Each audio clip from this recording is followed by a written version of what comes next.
ഈ 400 ചില്ലാനും മണ്ണായുധങ്ങളുള്ള ഒരു ശക്തിയോട് എങ്ങനെയാണ് ഈ ഹമാസിന്റെ 3000-4000 വരുന്ന സൈന്യം വിജയിക്കുക എന്നതിന്റെ ലോജിക്ക് ചോദിക്കുന്ന ആളുകളുണ്ട്. അതുകൊണ്ട് ഹമാസിന്റെ കഥ കഴിഞ്ഞാൽ അതോടുകൂടി ഫലസ്തീൻ പ്രശ്നം പരിഹരിച്ചു എന്ന് വിചാരിക്കുന്ന ആളുകളുണ്ട്. ഇത് വേറെ കൂട്ടരാണ് എന്ന് മനസ്സിലാക്കണം.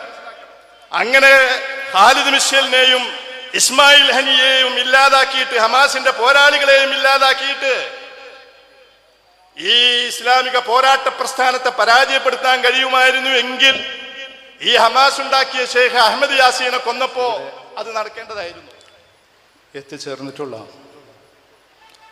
നമുക്കെല്ലാവർക്കും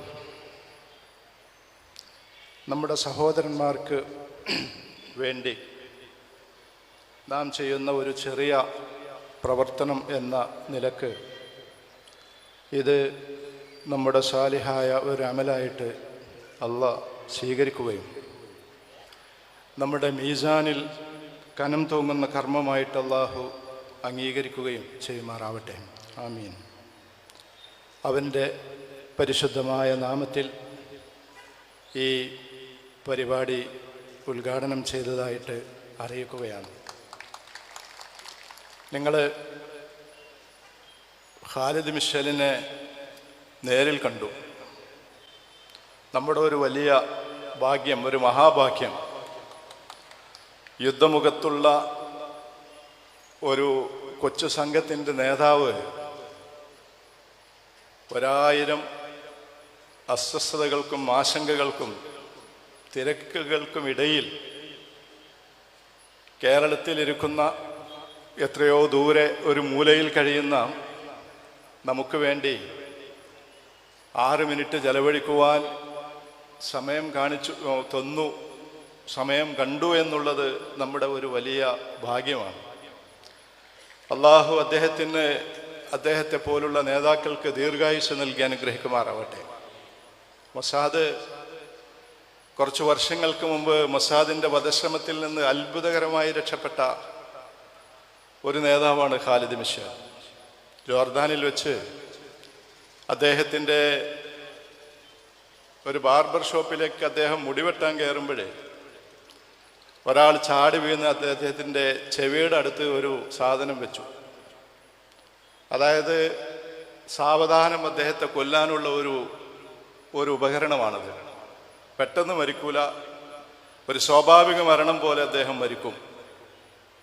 മഹാനായ ഡോക്ടർ മുഹമ്മദ് മുർസി ഈജിപ്തിലെ ജയിലിൽ കഴിയുമ്പോൾ കോടതിയിൽ വെച്ച് കുഴഞ്ഞു വീണ് മരിച്ചില്ലേ, അതുപോലെ. പക്ഷേ അദ്ദേഹത്തിൻ്റെ സെക്യൂരിറ്റി മൊസാദിൻ്റെ ഇത് ചെയ്ത ചാരനെ ഓടിപ്പിടിക്കുകയും അയാളെ കീഴ്പ്പെടുത്തുകയും അങ്ങനെ ജോർദാൻ അയാൾ ജയിലിലിടുകയും ചെയ്തു. അന്നത്തെ ജോർദാൻ രാജാവ് ഹുസൈൻ രാജാവ് ഇസ്രായേലിനോട് ഈ വെച്ച മരുന്നിൻ്റെ മറുമരുന്ന് ഇസ്രായേലിലല്ലാതെ വേറെ ഒരിടത്തുമില്ല, വേറെ ആർക്കും ഇതിനെ ചികിത്സിക്കാൻ കഴിയില്ല. അപ്പോൾ ക്ഷുഭിതനായ ഹുസൈൻ രാജാവ്, അവരുടെ നാട്ടിലാണല്ലോ ഇത് നടന്നത്, ഹുസൈൻ രാജാവ് ഇസ്രായേൽ പ്രധാനമന്ത്രിയോട് പറഞ്ഞു, ഇതിൻ്റെ മറുമരുന്ന് കൊണ്ടുവന്ന് ഖാലിദ് മിഷേലിനെ ചികിത്സിച്ച് അദ്ദേഹത്തിൻ്റെ ഈ മാരക വിഷം അദ്ദേഹത്തിൻ്റെ ശരീരത്തിൽ നിന്ന് ഇറക്കിയിട്ടില്ലെങ്കിൽ ഇസ്രായേലുമായിട്ടുള്ള എല്ലാ ബന്ധവും ജോർദാൻ വിച്ഛേദിക്കും. ഈ ഭീഷണി കേട്ട് വഴങ്ങി ഇസ്രായേൽ ഇതിൻ്റെ മറുമരുന്നുമായി ഡോക്ടർമാരെ ജോർദാനിലേക്ക് വിടുകയും ഖാലിദ് മിഷേലിനെ ചികിത്സിച്ച് സുഖപ്പെടുത്തുകയും ചെയ്തതുകൊണ്ടാണ് അദ്ദേഹം ഇന്ന് ജീവനോടുകൂടി ഇരിക്കുന്നത്. അപ്പം അങ്ങനെയുള്ള ഒരു നേതാവാണ്. അദ്ദേഹത്തിൻ്റെ കത്തി നിൽക്കുന്ന കണ്ണുകൾ നിങ്ങൾ കാണുന്നില്ലേ, ആ കണ്ണിലെ പ്രകാശം, അദ്ദേഹത്തിൻ്റെ കൗശലം, അദ്ദേഹത്തിൻ്റെ സാമർത്ഥ്യം, അദ്ദേഹം ഒരു ലീഡറാണ് എന്നദ്ദേഹത്തെ കാണുമ്പോൾ തന്നെ നമുക്ക് തോന്നുന്നുണ്ട്. അവരെ പരാജയപ്പെടുത്താൻ കഴിയുമോ നെതന്യാഹുവിനെ? കഴിയില്ല. ഈ ഒരു സമൂഹത്തെ പരാജയപ്പെടുത്താൻ കഴിയില്ല. ഞാനത് പിന്നെ പറയാം. നിങ്ങളെല്ലാവരും ഇവിടെ എത്തിയിരിക്കുന്നത്, ഞാൻ എത്തിയിരിക്കുന്നത് ഗസയിൽ പോയിട്ട് അല്ലെങ്കിൽ ഫലസ്തീനിൽ പോയിട്ട് നമ്മുടെ ഒന്നാമത്തെ ഖിബില ബൈത്തുൽ മഖ്ദിസിന് വേണ്ടിയിട്ട് എന്തെങ്കിലും ചെയ്യാൻ നമുക്ക് സാധിക്കുകയില്ല. നിസ്സഹായരാണ് നമ്മൾ. ഈ ബൈത്തുൽ മഖ്ദിസിന്റെ എൻ്റെയും നിങ്ങളുടെയും ഖിബിലയുടെ മോചനത്തിന് വേണ്ടി ഖാലിദ് മിഷൽ പറഞ്ഞല്ലോ, മോചനത്തിന് വേണ്ടിയിട്ട് ഒരു കൂട്ടർ പൊരുതുമ്പോൾ അവരുടെ തലയിൽ ബോംബ് കൊണ്ട് വന്നിട്ട് 8,000-ഓളം മനുഷ്യരെ നിർദയം കൊന്നൊടുക്കുമ്പോൾ ഈ മലപ്പുറത്തിന്റെ തെരുവിലിറങ്ങി 2 മുദ്രാവാക്യം വിളിക്കാനും ഒരു കുനൂത്ത് ചെല്ലാനും ഒന്ന് ഒരുമിച്ച് കൂടി അവരെ അനുസ്മരിക്കാനും ഖാലിദ് മിഷലിനെ കേൾക്കാനും ഒക്കെ ഇതൊക്കെയല്ലേ നമുക്ക് കഴിയൂ എന്ന് വിചാരിച്ചിട്ട് വന്നവരാണ് നിങ്ങളെല്ലാവരും. ഇതെങ്കിലും നമ്മൾ ചെയ്യണ്ടേ എന്ന് വിചാരിച്ചിട്ട് വന്നിട്ടുള്ളവരാണ് നമ്മളെല്ലാവരും. കഴിഞ്ഞ 7-ാം തീയതി മുതൽ എന്നെ പലരും വിളിക്കാറുണ്ട്. പല ആളുകളും പല പാതിരാ സമയങ്ങളിലും ഉറങ്ങാൻ കഴിയുന്നില്ല എന്ന് പറഞ്ഞവരുടെ സങ്കടം പറയാൻ വേണ്ടിയിട്ട് വിളിക്കാറുണ്ട്. ഈ കുട്ടികളെ കൊന്ന് തള്ളുന്നത് കാണുമ്പോഴേ, പാവപ്പെട്ട കുട്ടികളെ കൊന്നു തള്ളുന്നത് കാണുമ്പോഴേ, കുടുംബത്തിലെ എല്ലാവരും മരിച്ച് ഒരു കുട്ടി മാത്രം അവശേഷിച്ച് ഉപ്പാന്റെ ഉമ്മാന്റെ മയ്യത്ത് കാണുമ്പോൾ ആ മയ്യത്തൊന്ന് കാണിച്ചു തരണമെന്ന് വാശി പിടിച്ച് കരയുന്ന കുഞ്ഞുങ്ങളുടെ ചിത്രങ്ങൾ കാണുമ്പോൾ അത് കാണിച്ചു കൊടുക്കാൻ കൂടെയുള്ള ആളുകൾക്ക് സാധ്യമല്ല. കാരണം ജൂതന്മാരുടെ ഫോസ്ഫറസ് ബോംബുകൾ വന്ന് ചിന്നിച്ചിതറിയ തലച്ചോറുകൾ ഈ 1-2 വയസ്സായ കുഞ്ഞുങ്ങൾ കണ്ടാൽ അത് അവരുടെ ജീവിതം മുഴുവനും അവരോർത്ത് അവരുടെ ജീവിതം തകരാറിലാകുമെന്ന് വിചാരിച്ച് സന്നദ്ധ പ്രവർത്തകർ അത് കാണിക്കാതിരിക്കുമ്പോൾ ചില കുട്ടികൾ വാശി പിടിക്കുന്നുണ്ട്. അങ്ങനെ അത് കാണിച്ചു കൊടുക്കുമ്പോൾ അവർ പിന്നിലേക്ക് ബോധം കിട്ടി മറിയുന്ന ചിത്രങ്ങൾ, കയ്യിൽ പേരെഴുതി വെച്ചിട്ട് നടക്കുന്ന കുട്ടികൾ, മരിച്ചാൽ കുറെ ആളുകൾ ആരുടെ കുട്ടികളാണ് എന്നറിയില്ല, കുറെ കുട്ടികളുടെ പിതാക്കന്മാരാരാണ് എന്നറിയില്ല. അപ്പൊ സ്വന്തം കയ്യിൽ പേരെഴുതി വെച്ചിട്ട് നടക്കുന്ന കുട്ടികള്, ഷഹീദ് കളിക്കുന്ന കുട്ടികള്, ഒരു തുണിയില് ചെറിയ കുട്ടിയെ എടുത്തുകൊണ്ട് ഓടുന്ന ഒരാൾ ഷഹീദായിരിക്കുന്നു, അവരുടെ കളിയാണത്. ഈ കാഴ്ചകള് വളരെ ദാരുണമായ, നമ്മളുടെ കാതടപ്പിക്കുന്ന കുട്ടികളുടെ കരച്ചിലുകൾ, പെണ്ണുങ്ങളുടെ കരച്ചിലുകൾ, വൃദ്ധന്മാരുടെ കരച്ചിലുകൾ, കണ്ണിൽ നിന്ന് ചോര കരയിപ്പിക്കുന്ന കാഴ്ചകൾ, ഇതാണ് കഴിഞ്ഞ 21 ദിവസമായിട്ട് ഗസ എന്ന് പറയുന്ന ഒരു പ്രദേശത്ത് നടന്നുകൊണ്ടിരിക്കുന്നത്. ലോകം മുഴുവനും തെരുവിലാണ്. ഭരണകൂടമേ അവരുടെ കൂടെ ഇല്ലാതിരുന്നിട്ടുള്ളൂ, ഭരണകൂടങ്ങളെ അവരുടെ കൂടെ ഇല്ലാതിരുന്നിട്ടുള്ളൂ. ന്യൂയോർക്കിലും വാഷിങ്ടണിലും ഫ്രാൻസിലും ഇറ്റലിയിലും ജർമ്മനിയിലും സ്വാതന്ത്ര്യമുള്ള അറബ് രാജ്യങ്ങളിലൊക്കെയും ജനങ്ങൾ രാവും പകലും തെരുവിലിറങ്ങിയിട്ട് അവരുടെ വേദനകൾ, അവരുടെ രോഷം, അവരുടെ പ്രതിഷേധം പ്രകടിപ്പിച്ചുകൊണ്ടിരിക്കുകയാണ്. നമ്മൾ മലപ്പുറത്തുള്ള ഒരു ഏക പരിപാടിയല്ല ഇത്. ഇന്നലെ കോഴിക്കോട് മുസ്ലിം ലീഗ് പരിപാടി നടത്തിയല്ലോ, അതിനു മുമ്പ് SIO കോഴിക്കോട് പരിപാടി നടത്തി, സമസ്ത അതുപോലെ തന്നെ മറ്റ് മതസംഘടനകൾ പലരും കേരളത്തിൽ പരിപാടികൾ നടത്തുന്നുണ്ട്. കേരളത്തിന്റെ പുറത്തും പല കൂട്ടായ്മകളും പല വിധത്തിലും പ്രതിഷേധങ്ങൾ സംഘടിപ്പിച്ചുകൊണ്ടിരിക്കുന്നുണ്ട്. മനുഷ്യാവകാശ പ്രവർത്തകർ രംഗത്തുണ്ട് ശക്തമായിട്ട്. അമേരിക്കൻ ഭരണകൂടത്തിലെ പ്രധാനപ്പെട്ട ചില ആളുകൾ ഭരണകൂടത്തിന്റെ നിലപാടിൽ പ്രതിഷേധിച്ചുകൊണ്ട് രാജി പ്രഖ്യാപിച്ച് ഇറങ്ങിപ്പോയിട്ടുണ്ട്. പാർലമെന്റുകളിൽ യൂറോപ്യൻ രാജ്യങ്ങളുടെ ഔദ്യോഗിക നിലപാടുകളിൽ പ്രതിഷേധിച്ച് പാർലമെന്റ് അംഗങ്ങൾ ശക്തമായിട്ട് അവരുടെ പാർലമെന്റുകളിൽ സംസാരിച്ചുകൊണ്ടിരിക്കുന്നുണ്ട്. അമേരിക്കയിലെ ഡെമോക്രാറ്റുകളും റിപ്പബ്ലിക്കൻസും അവരുടെ കൂട്ടത്തിലെ മുസ്ലിം എംപിമാർ മാത്രമല്ല അല്ലാത്തവരും അവർക്ക് കിട്ടുന്ന വേദികളിൽ മുഴുവനും ഈ നരനായാട്ട് നിരന്തരമായിട്ട് പ്രതിപാദിച്ചുകൊണ്ടിരിക്കുന്നുണ്ട്. ആ പ്രതിഷേധത്തിന്റെ ഭാഗമാണ് നമ്മുടെയും പ്രതിഷേധം. നിങ്ങൾ ആലോചിച്ച് നോക്ക്, കുഞ്ഞുങ്ങളെ കൊല്ലുക എന്ന് പറയുന്നത്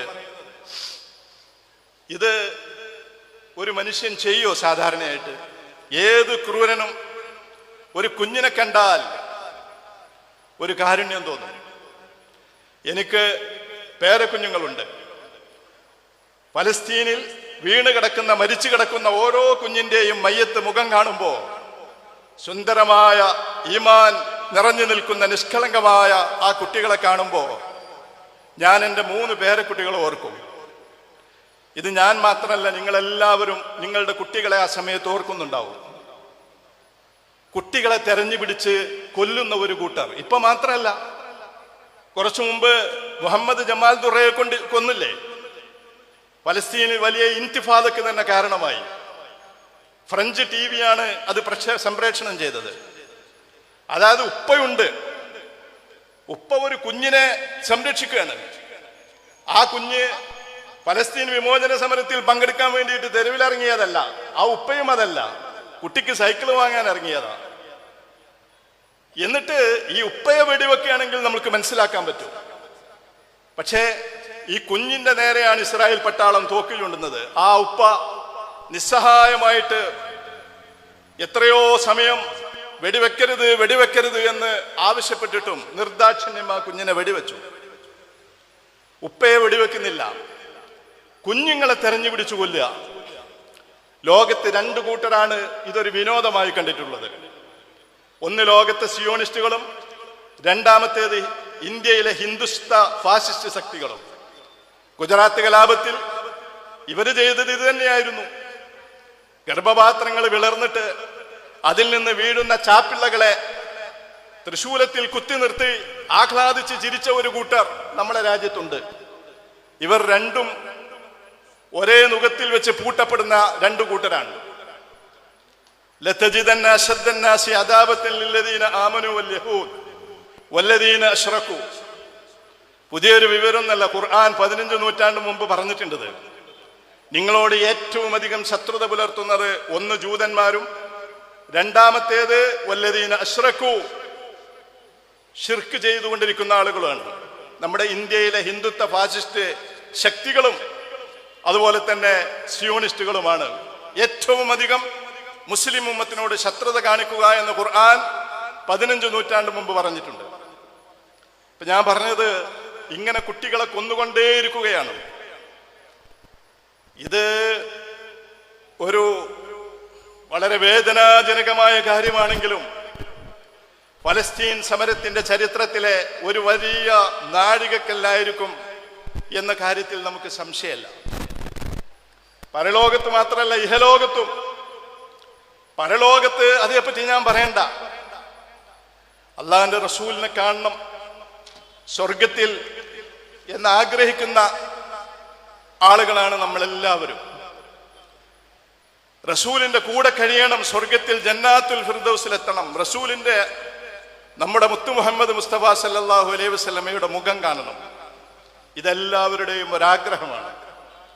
റസൂൽ പറഞ്ഞിട്ടുണ്ട് സല്ലല്ലാഹു അലൈഹി വസല്ലം, അൽ മർഉ മഅ മൻ അഹബ്ബ. ഒരാള് സ്വർഗത്തിൽ അയാളെ സ്നേഹിച്ച ആൾ അയാളുടെ കൂടെ ഉണ്ടായിരിക്കും. റസൂലിനെ നിങ്ങൾ സ്നേഹിക്കുന്നുവെങ്കിൽ നിങ്ങൾ റസൂലിന്റെ കൂടെ സ്വർഗത്തിൽ ഉണ്ടായിരിക്കും. ഗസയിലെ ഈ കഴിഞ്ഞ 21 ദിവസം കഴിഞ്ഞപ്പോ സ്വർഗത്തിലെ നമ്മുടെ റസൂലുള്ളാഹി സ്വല്ലല്ലാഹു അലൈഹി വസല്ലമയെയും ശുഹദാക്കളെയും, ഹംസ ഇബ്നു അബ്ദുൽ മുത്തലിബ്, മിസ്അബ് ഇബ്നു ഉമൈർ പോലുള്ള സഹാബികളിലെ ശുഹദാക്കളെയും കാണുന്നതോടൊപ്പം ഗസയിലെ ഈ പിഞ്ചു കുഞ്ഞുങ്ങളെയും കാണണം എന്ന് നിങ്ങൾ ആഗ്രഹിക്കുന്നില്ലേ? ആഗ്രഹിക്കണം. ഒരു പെൺകുട്ടി, ഗസയിലെ ഒരു പെൺകുട്ടി എഴുതിയില്ലേ, ഗസയിലെ അല്ല സ്വർഗത്തിലെ ഗസ സ്ട്രീറ്റിനെ പറ്റി. സ്വർഗത്തിൽ ഒരു ഗസ സ്ട്രീറ്റ് ഉണ്ടാകും. ഗസക്കാരുടെ ഒരു സ്ട്രീറ്റ്, ഗസക്കാരുടെ വളരെ വിശാലമായ, ഖുർആൻ പറഞ്ഞിട്ടുള്ളത് പോലെ ആകാശഭൂമിയോളം വിശാലമായ ഒന്നാണല്ലോ സ്വർഗം. ഗസ എന്ന് പറയുന്നത് വളരെ ചെറിയ ഒരു പ്രദേശമാണ്. വളരെ ചെറിയ ഒരു പ്രദേശം. 10-22 ലക്ഷം ജനങ്ങൾ തിങ്ങി താമസിക്കുന്ന വളരെ ചെറിയ ഒരു പ്രദേശം, 400ഓളം ചതുരശ്ര കിലോമീറ്റർ വിസ്തീർണമുള്ള നമ്മുടെ ഈ മലപ്പുറം ജില്ലയൊക്കെ എടുത്തു നോക്കുമ്പോൾ ഇതിൻ്റെയൊക്കെ എത്രയോ ചെറിയ ഒരു പ്രദേശം.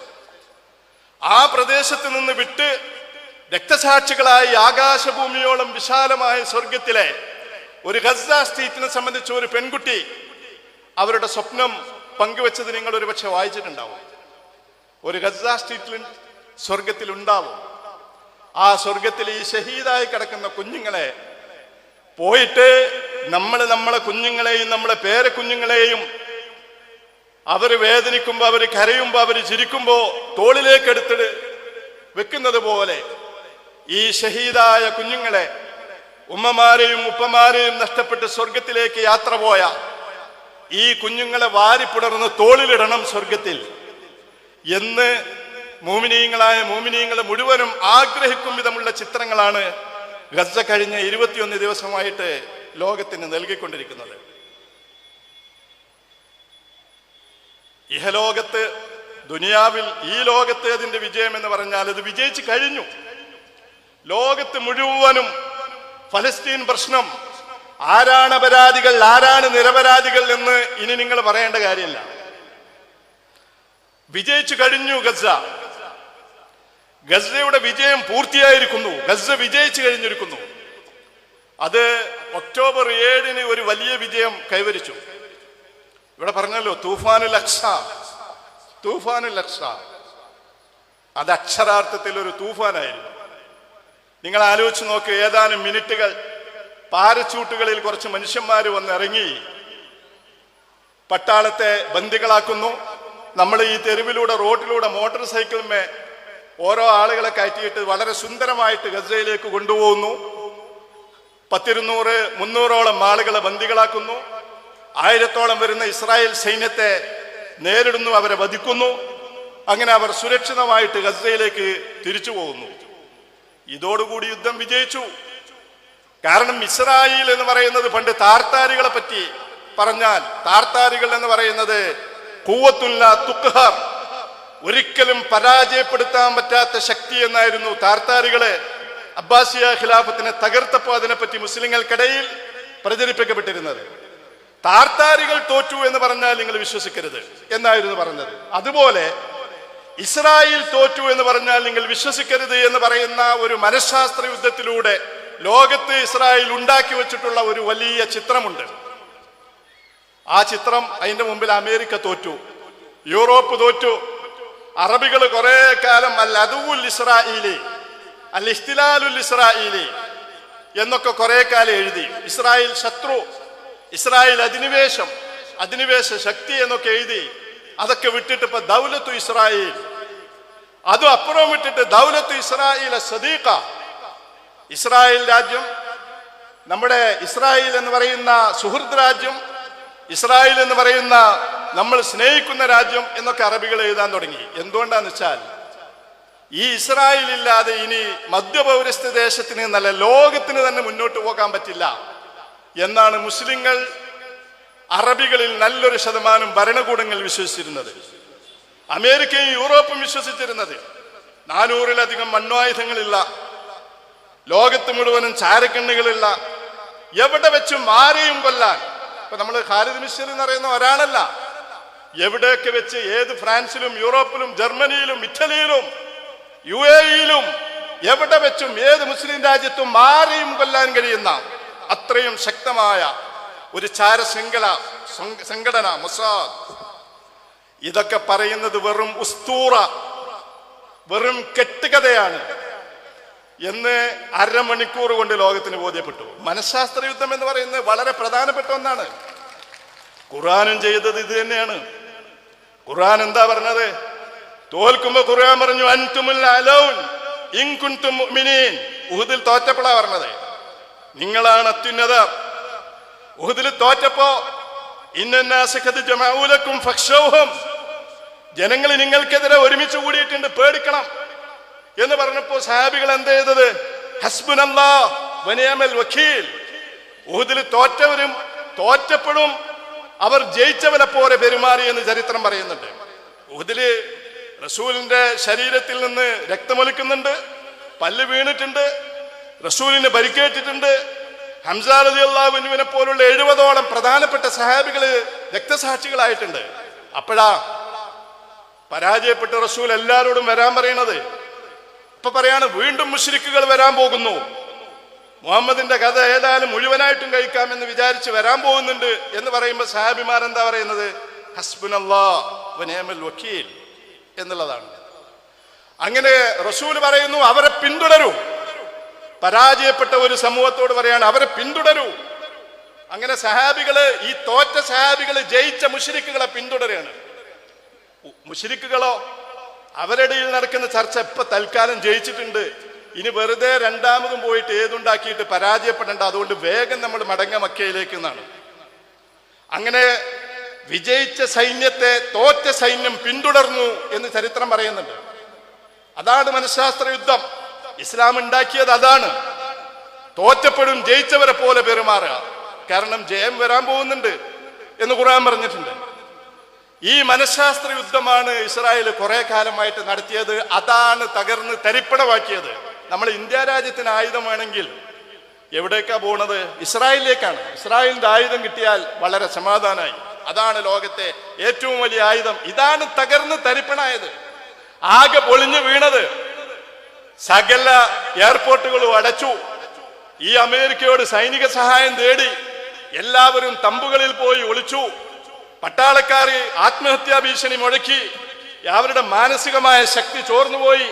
പല ആളുകളും 5 ലക്ഷത്തോളം ആളുകളാണ് ഇസ്രായേൽ വിട്ട് ഓടിപ്പോയത് എന്നാണ് പറയുന്നത്. അമേരിക്ക പറഞ്ഞു എല്ലാവർക്കും അമേരിക്കയിലേക്ക് വരാന്ന് പറഞ്ഞിട്ട് പോകാൻ മാർഗം വേണ്ടേ? എവിടെയൊക്കെയോ എങ്ങനെയൊക്കെയാണ് ഓടി രക്ഷപ്പെടുന്നത്. സൈന്യത്തിൽ നിന്ന് ആളുകൾ ഓടി രക്ഷപ്പെടാണ്, പൗരന്മാർ ഓടി രക്ഷപ്പെടാണ്. ഏതവസരത്തിലും ഈ ഹമാസി എന്ന് പറയുന്ന ഈ കൊച്ചു സംഘത്തിന്റെ മിസൈല് വരുന്നത് കാത്ത് തമ്പുകള് സൈറൻ മുഴങ്ങാണ്. ഇപ്പൊ നമ്മള് ഇവിടെ ഈ 8000-ഓളം ആളുകളെ കൊന്ന ഭീകരതയിൽ തെല്ലവീവിൽ നടക്കുന്നത് അറിയുന്നില്ല. തെല്ലവീവിൽ ഈ 21-ന് ശേഷം, അല്ല 7-ാം തീയതിക്ക് ശേഷം ഹമാസിന്റെ 10,000-ത്തിലധികം മിസൈലുകൾ പതിച്ചു എന്നാണ് പറയുന്നത്. ഇസ്രായേലും പുറത്തുണ്ട് അവരുടെ മരിച്ച സൈനികരുടെ കണക്ക്. അതിപ്പോ 2000 ചില്ലാനമായിട്ടുണ്ട്. കാണാതായ ആളുകള്, അതിന് പുറമെ മരിച്ച ആളുകള് മരിച്ചുകൊണ്ടിരിക്കുന്നുണ്ട്. സൈറൻ മുഴങ്ങാണ്. തെല്ലവീവിൽ വരെ സൈറൻ മുഴങ്ങാണ്. ആ രാജ്യം നേടുന്ന കടുത്ത പ്രതിസന്ധി. അവിടെ ആളുകൾ പ്രകടനം നടത്തുകയാണ്. 80% ആളുകൾ നെതന്യാഹു രാജിവെക്കണമെന്ന് ആവശ്യപ്പെടുകയാണ്. ഇയാളുടെ പരാജയമാണ്, സെക്യൂരിറ്റി പരാജയം എന്ന് അവിടുത്തെ പൗരന്മാരാണ് പറയുന്നത്. രാജിവെക്കാൻ പറയാണ് നെതന്യാഹുവിനോട്. ഭരണകൂടത്തിൽ ഭിന്നതകളെ പ്രകടമായി കൊണ്ടിരിക്കുന്നു. ഇവരുടെ മിസൈല് ഒരു മിസൈലിനെ, ഹമാസിന്റെ മിസൈൽ എന്ന് പറയുന്നത് അവർക്ക് കിട്ടുന്ന തകിടുകൾ കൊണ്ട് അവരുണ്ടാക്കുന്ന മിസൈലാണ്. ഈ മിസൈലിനെ നേരിടാൻ വേണ്ടിയിട്ട് അവരുണ്ടാക്കിയിരിക്കുന്ന കുബ്ബ ഹദീദിയ മിസൈൽ പ്രതിരോധം, ഒരു മിസൈലിനെ നേരിടാൻ $10,000 ചെലവഴിക്കണം. $10,000 ഇവരുടെ ഈ തകിടിന്റെ ഒരു മിസൈലിനെ നേരിടാൻ $10,000 ചെലവഴിക്കണം. അപ്പൊ 10,000-ത്തിലധികം മിസൈലുകൾ കഴിഞ്ഞ 7-ാം തീയതിക്ക് ശേഷം അയക്കുമ്പോ ഈ മിസൈലുകളുടെ പ്രതിരോധത്തിന് വേണ്ടിയിട്ട് ഈ രാജ്യം എത്ര ചെലവഴിക്കണം? 17 ദിവസം കൊണ്ട് $18 ബില്യൺ. ഒരു ബില്യൺ എന്ന് പറഞ്ഞാൽ 100 കോടി. $18 ബില്യൺ ഇസ്രായേൽ ചെലവഴിച്ചു കഴിഞ്ഞു എന്നാണ് പറയുന്നത്. $18 ബില്യൺ. കഴിഞ്ഞ 15 വർഷത്തിനുള്ളിൽ അവരുടെ നാണയം ഷേക്കിൽ ഏറ്റവും താഴ്ന്ന നിലവാരത്തിലേക്ക് കൂപ്പുകുത്തി. അവരുടെ രൂപയുടെ അതിന്റെ മൂല്യം, ഷേക്കിലിന്റെ മൂല്യം ഇടിഞ്ഞു. കഴിഞ്ഞ 15 വർഷത്തിൽ ഏറ്റവും താഴ്ന്ന നിലവാരത്തിലേക്ക് ഇടിഞ്ഞു. ഒരു രാജ്യത്തിന് ഇതിലേറെ വലിയ പരിക്ക് എന്തേൽക്കാനാണ്? അപ്പൊ ഇത് വെറും ഒരു ഉസ്തൂറയാണ്, ഒരു കെട്ടുകഥയാണ് എന്ന് ലോകത്തിന് ബോധ്യപ്പെട്ടതോടുകൂടി തന്നെ ഹമാസ് വിജയിച്ചു. നമ്മൾ മനസ്സിലാക്കേണ്ട ഒരു കാര്യം, ഇനി കരയുദ്ധം നടക്കും. കരയുദ്ധം എന്ന് പറയാൻ തുടങ്ങിയിട്ട് കുറെ കാലമായി. കരയുദ്ധം ഇനി നടന്നു എന്ന് വിചാരിക്കുക. കരയുദ്ധം നടന്നിട്ട് ഇസ്രായേൽ വിജയിച്ചു എന്ന് വിചാരിക്കുക. അതൊക്കെ സംഭവിക്കാൻ സാധ്യതയുണ്ട്. അങ്ങനെ കരയുദ്ധം നടത്തി ഇപ്പോ ഈ 8000-ഓളം ആളുകളെ കൊന്നത് 22 ലക്ഷം വരുന്ന ജനങ്ങളിൽ ഏതാണ്ട് ലക്ഷങ്ങളെ ഇപ്പോ ഖാലിദ് മിശ്ർ പറഞ്ഞല്ലോ, അവിടെയുള്ള ബിൽഡിങ്ങുകളിൽ വീടുകളിൽ 50% നശിപ്പിച്ചു കഴിഞ്ഞു. 50% നശിപ്പിച്ചു കഴിഞ്ഞു. ഇനി ബാക്കിയുള്ളതും നശിപ്പിക്കും. ഇത് കഴിഞ്ഞ് ഹമാസിന്റെ ടണലുകളിൽ ആക്രമണം നടത്തുമെന്നാണ് പറയുന്നത്. കുറെ കാലമായി ഇതൊക്കെ പറയാൻ തുടങ്ങിയിട്ട്. പക്ഷേ അത് ജൂതന്മാര് എന്ന് പറഞ്ഞ ഖുർആൻ പറഞ്ഞിട്ടുണ്ടല്ലോ, ജീവിതത്തെ പറ്റി ഏറ്റവും വലിയ ജീവിതത്തോട് പ്രേമമുള്ള ഒരു കൂട്ടർ എന്നാണ് പറയുന്നത്. ഏറ്റവും വലിയ ഭീരുക്കൾ എന്നാണ് ഖുർആൻ പറയുന്നത്. ഖുർആൻ പറയുന്നതൊക്കെ വളരെ സത്യമാണ് എന്ന് നമ്മൾക്ക് അനുഭവങ്ങൾ പഠിപ്പിച്ചു തരുന്നുണ്ട്. ഖുർആൻ പറയുന്നുണ്ട്, അവര് ലാ യുഖാതിലൂനകും ജമീഅൻ ഇല്ലാ ഫീ ഖുറൻ മുഹസ്സന, നല്ല സുരക്ഷിതമായ ഗ്രാമത്തിൽ നിന്നുകൊണ്ടല്ലാതെ അവർ നിങ്ങളോട് യുദ്ധം ചെയ്യുകയില്ല. അതല്ലെങ്കിൽ വറാഇ ജുദുർ, മതിലുകൾക്ക് പിന്നിൽ നിന്നിട്ടല്ലാതെ അവർ യുദ്ധം ചെയ്യുകയില്ല. അവരെ പറ്റി ഖുർആൻ പറയുന്നുണ്ട്, ബഅ്സുഹും ബൈനഹും ശദീദ്, ഈ പുറത്ത് കാണുന്നത് പോലെയല്ല, അവരുടെ ഉള്ളിൽ ഭയങ്കര ആഭ്യന്തരമായ പ്രശ്നങ്ങളുണ്ട്. തഹ്സബുഹും ജമീഅ, നിങ്ങൾ വിചാരിക്കും അവരൊക്കെ ഒറ്റക്കെട്ടാണ് എന്ന്, പക്ഷേ ഖുലൂബുഹും ശത്താ, അവരുടെ ഹൃദയങ്ങളെ ആകെ ഭയങ്കര തമ്മിലടിയാണ്. ഇപ്പൊ അതാണ് നടന്നുകൊണ്ടിരിക്കുന്നത്. ഇസ്രായേലിൽ നടക്കുന്ന തമ്മിലടി എന്ന് പറയുന്നത്, നെതന്യാഹു എത്ര വട്ടായി 4ഓ 5ഓ വട്ടം തെരഞ്ഞെടുപ്പ് നടത്തി. എന്നിട്ടാണ് ഇപ്പൊ അയാളായത്. അഴിമതിയിൽ മുങ്ങിക്കുളിച്ച് അയാളെ പുറത്തേക്കാൻ വേണ്ടിയിട്ട് വേറെ കുറെ ആളുകൾ പ്രകടനം നടത്തിക്കൊണ്ടിരിക്കുകയാണ്. അവർക്കിടയിലുള്ള പ്രശ്നങ്ങൾ അത്രയും വലിയ പ്രശ്നങ്ങളാണ്. അതാണ് ഖുർആൻ പറയുന്നത്, തഹ്സബുഹും ജമീഅ വ ഖുലൂബുഹും ശത്താ. അവരെ പറ്റി ഖുർആൻ പറയുന്നത്, ഒരു ഖൗമ്, ഒരു വിവരവുമില്ലാത്ത, ഖൗമുൻ ലാ യഖിലൂൻ, ചിന്തിക്കാത്ത ഒരു സമൂഹം എന്നാണ്. നമ്മൾ ഭയങ്കര ടെക്നോളജിയുടെ അപ്പോസ്തലന്മാരാണ് അവര് എന്ന് പറയും. അപ്പോ ഈ ഭീരുക്കൾ ഗസയിൽ ഒരു കരയുദ്ധത്തിന് തയ്യാറാകും എന്നതിനെ സംബന്ധിച്ചുള്ള സംശയങ്ങൾ നിലനിൽക്കുന്നു. പക്ഷേ ഏറ്റവും അവസാനം അത് സംഭവിച്ചു എന്ന് തന്നെ വിചാരിക്കാം. ഗസ മുഴുവനും 10,000-ങ്ങളെ കൊന്ന്, കുഞ്ഞുങ്ങളെ കൊന്ന്, അവരുടെ ഒരു മുന്നേറ്റമുണ്ടായി. ഹമാസിനെ നശിപ്പിച്ച് എല്ലാം കഴിഞ്ഞു. ഹമാസിനെ നശിപ്പിക്കാൻ കഴിയോ? ഹമാസിനെ നശിപ്പിക്കാൻ കഴിയില്ല. കാരണം ഈ പ്രതിരോധം എന്ന് പറയുന്നത് ഇതൊരു മുഖാവമ അഖായിദിയ, ഇതൊരു ഐഡിയോളജിക്കൽ റെസിസ്റ്റൻസ് ആണ്. ഈ റെസിസ്റ്റൻസ് എന്ന് പറയുന്നത് ആയുധം കൊണ്ടുള്ള ഒരു റെസിസ്റ്റൻസ് അല്ല. ഈ റെസിസ്റ്റൻസിന് ഒരു ബേസ് ഉണ്ട്. അത് അഖീദയുടെ ബേസാണ്. ഇത് അഖീദയുടെ ബേസാണ്. ഇസ്രായേൽ പല യുദ്ധങ്ങളും കണ്ടിട്ടുണ്ട്. ആ യുദ്ധങ്ങളിലൊക്കെ വിജയിച്ചവരാണ് ഇസ്രായേൽ. 948 ഉണ്ടായപ്പോ യുദ്ധം, അറബികൾ വന്നു തോറ്റു ഇസ്രായേലിന്റെ മുമ്പില്. 957 യുദ്ധം, 963 യുദ്ധം, 973 യുദ്ധം, എല്ലാ യുദ്ധങ്ങളിലും അറബികൾ തോറ്റമ്പുകയാണ് ചെയ്തത്. എല്ലാ അറബികളും കൂടെ വന്നിട്ട്, ഈജിപ്തും സിറിയയും ജോർദാനും എല്ലാവരും കൂടി വന്നിട്ട് ഈ ഒരു കൊച്ചു രാഷ്ട്രത്തോട് യുദ്ധം ചെയ്തിട്ട് പരാജയപ്പെടുകയാണ് ചെയ്തത്. 73 യുദ്ധത്തിൽ മാത്രമാണ് അറബികൾക്ക് കുറച്ചൊരു മാനം കാക്കാൻ പറ്റിയത്. ബാക്കി എല്ലാ യുദ്ധത്തിലും അവർ പരാജയപ്പെട്ടു. അപ്പൊ അവര് വിചാരിച്ചത് ഈ അറബികളാണ്, ഞങ്ങൾ പരാജയപ്പെടുത്തിയ അറബികളാണ് ഹമാസ് എന്നുള്ളതാണ്. കാരണം അവർ വിജയിക്കുമായിരുന്നില്ല. ഷെയ്ഖ് യൂസുഫ് ഖറളാവി പറഞ്ഞതുപോലെ ഉമ്മു കുൽസൂമിന്റെ പാട്ടും വെച്ചിട്ട് യുദ്ധത്തിന് വന്ന സൈന്യമായിരുന്നു ജമാൽ അബ്ദുൽ നാസറിന്റെ സൈന്യം, ഈജിപ്തിന്റെയും ജോർദാന്റെയും സൈന്യം. പണ്ട് അബൂജഹൽ ബദറിലേക്ക് പാട്ടും നൃത്തവും കള്ളും കൂത്തുമായിട്ട് എത്തിയതുപോലെയായിരുന്നു അറബികൾ ഇസ്രായേലിനോട് യുദ്ധം ചെയ്തത്. അതേവസരം ഇസ്രായേലിന്റെ അന്നത്തെ പ്രതിരോധ മന്ത്രിയായ മെനാച്ചം ബിഗിനോട് പത്രക്കാർ ചോദിച്ചു, ഈ യുദ്ധത്തിൽ അറബികളെ പരാജയപ്പെടുത്താൻ ദൈവം നിങ്ങളെ സഹായിച്ചിട്ടുണ്ട് എന്ന് നിങ്ങൾ വിചാരിക്കുന്നുണ്ടോ? മെനാച്ചം ബിഗിന്റെ മറുപടി, ദൈവം ഞങ്ങളെ സഹായിച്ചിട്ടുണ്ട് എന്നല്ല, ദൈവം ഞങ്ങളുടെ കൂടെ നിന്ന് യുദ്ധം ചെയ്തിട്ടുണ്ട് എന്നാണ് ഞങ്ങൾ വിശ്വസിക്കുന്നത്. നിങ്ങൾ ആലോചിച്ച് നോക്ക്, അവരും നമ്മളും തമ്മിലുള്ള വ്യത്യാസം. 967-ലും 73-ലും അവസ്ഥ ഇതാണ്. ഇങ്ങനെ ലോകത്തെ ഈ ചട്ടമ്പികളോട് പോരാടിയിട്ട് കാര്യമില്ല എന്ന് പറഞ്ഞിട്ട് രംഗത്ത് വന്ന 987-ൽ രംഗത്ത് വന്ന ഒരു കൂട്ടരാണ് ഹമാസ് എന്ന് പറയുന്നത്. ഇസ്ലാമിന്റെ പോരാട്ടങ്ങൾ ആദർശത്തിന്റെ പോരാട്ടങ്ങളാണ്. ഈ ആദർശത്തിന്റെ പോരാട്ടം അത് കാര്യകാരണ ബന്ധങ്ങൾ വെച്ചിട്ട് മാത്രം നിങ്ങൾക്ക് അളന്നു നോക്കാൻ പറ്റില്ല. നമ്മൾ പറയും ഇത് ആക്രമണം നടക്കും, ഹമാസ് വിഡ്ഢിത്തം ചെയ്തു, ഹമാസിന്റെ കഥ കഴിയും. ഹമാസിന്റെ കഥ കഴിയാൻ പോകുന്നില്ല. തീരുമാനങ്ങൾ എടുക്കുന്നത് ഭൂമിയിലല്ല ആകാശത്തിലാണ് എന്ന് അടിയുറച്ച് വിശ്വസിക്കുന്ന ഒരു കൂട്ടരുടെ പേരാണ് ഹമാസ് എന്ന് പറയുന്നത്. നമ്മളെ പ്രശ്നം എന്താ? നമ്മളെല്ലാ മോമിനിയങ്ങളും വലിയ ഈമാനും ഇതൊക്കെ ആണെങ്കിലും എല്ലാറ്റിനും കാര്യകാരണ ബന്ധം നോക്കും. നമ്മൾ ഇതിന്റെ ലോജിക്ക് എന്താണ് എന്ന് നമ്മൾ ചോദിക്കും. ഞാൻ ഇസ്മായിൽ ഹനിയെ കണ്ടിരുന്നു. വളരെ കൂളായിട്ട് അദ്ദേഹം നിൽക്കുന്നുണ്ട്. എന്താണ് ഭാവി? അദ്ദേഹം പറയുന്നു, എന്താണ് ഭാവി? വമൻ നസ്റു ഇല്ലാ മിൻ ഇൻദില്ലാ. ഖുർആൻ പറഞ്ഞ എന്താ? ആര് ജയിക്കണം തോൽക്കണം എന്നൊക്കെ തീരുമാനിക്കുന്നത് ഈ ലോകത്താരുമല്ല, അതൊക്കെ അള്ളയാണ് തീരുമാനിക്കുന്നത്. നമ്മൾക്കതിന് അർഹത ഉണ്ടോ? നമ്മൾ വിജയിക്കും. അപ്പോ ഈ 400 ചില്ലാനും മണ്ണായുധങ്ങളുള്ള ഒരു ശക്തിയോട് എങ്ങനെയാണ് ഈ ഹമാസിന്റെ 3000-4000 വരുന്ന സൈന്യം വിജയിക്കുക എന്നതിന്റെ ലോജിക്ക് ചോദിക്കുന്ന ആളുകളുണ്ട്. അതുകൊണ്ട് ഹമാസിന്റെ കഥ കഴിഞ്ഞാൽ അതോടുകൂടി ഫലസ്തീൻ പ്രശ്നം പരിഹരിച്ചു എന്ന് വിചാരിക്കുന്ന ആളുകളുണ്ട്. ഇത് വേറെ കൂട്ടരാണ്, ഇത് വേറെ കൂട്ടരാണ് എന്ന് മനസ്സിലാക്കണം.